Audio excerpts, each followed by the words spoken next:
Mère et fils, douleur partagée, amour blessé et reconstruction des liens de la conscience. Le récit.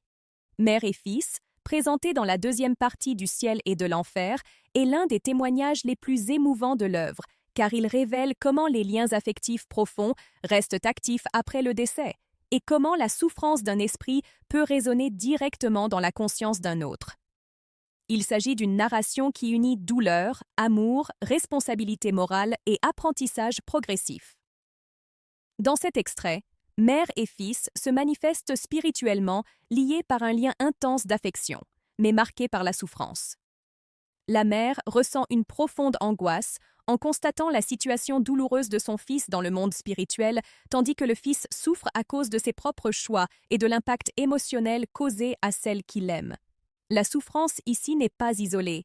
Elle est relationnelle, partagée par le lien affectif qui les unit. La psychologie profonde moderne aide à comprendre ce phénomène. Des liens parentaux forts créent des connexions émotionnelles durables, capables de traverser des pertes physiques. Lorsque l'un des impliqués souffre intensément, l'autre ressent des réflexions émotionnelles profondes. Sur le plan spirituel, où l'empathie s'élargit et où il n'y a pas de barrière corporelle, cette connexion devient encore plus évidente. Le spiritisme clarifie que la souffrance vécue par les deux n'est pas une punition divine, mais une conséquence naturelle de l'interdépendance morale entre les esprits liés par l'amour. La mère souffre non par culpabilité, mais par amour blessé. L'enfant souffre non par condamnation, mais par la conscience élargie de ses propres responsabilités et par l'impact de ses actes sur ceux qui l'aiment. La science contemporaine offre des parallèles importants en montrant que des émotions telles que la culpabilité, l'empathie et l'attachement ne sont pas de simples réactions physiques, mais des états profonds de la conscience. Des études sur la neuroscience affective et la psychologie de l'attachement indiquent que ces connexions façonnent profondément l'identité. Le spiritisme élargit cette compréhension en montrant que de tels liens ne se terminent pas avec la mort du corps.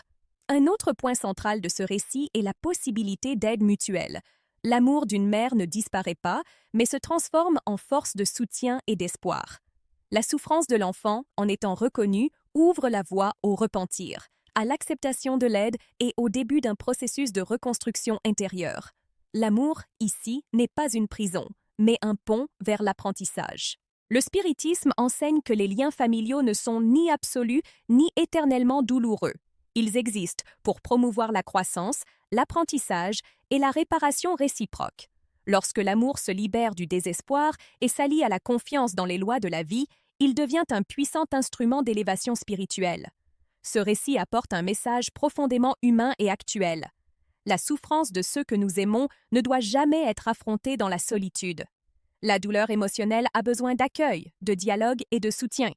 Tout comme dans la vie physique, sur le plan spirituel, la guérison commence lorsqu'il y a lien, compréhension et espoir.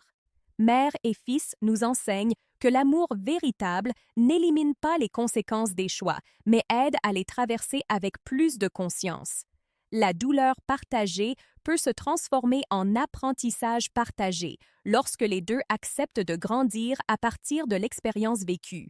Réfléchir à ce témoignage est une invitation à la responsabilité affective. Nos choix n'affectent pas seulement nous-mêmes, ils résonnent dans les liens que nous construisons. Vivre avec conscience, empathie et soin est une manière de protéger non seulement sa propre paix future, mais aussi celle de ceux qui nous aiment.